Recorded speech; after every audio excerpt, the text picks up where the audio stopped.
مادرم روی دیوار آشپزخانه جمله ای از سنت فرانسیس آسیزی نوشته بود و انگار فرمول خوشبختی درست همانجا بود.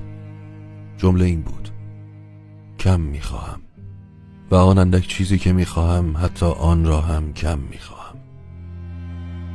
میل و خواستن به قول کریشنا مورتی ریشه همه درگیری هاست. ضمن اینکه چیزهای شگفت‌انگیز، واقعی و بزرگ زمانی به زندگی آدم میآیند که کمتر انتظارشان را دارد و اغلب هم رایگان هستند، مثل عشق، تابستان، برف.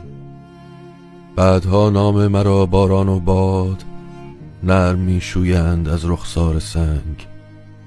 گور من گمنام میماند به راه، فارغ از افسانه های نام و ننگ.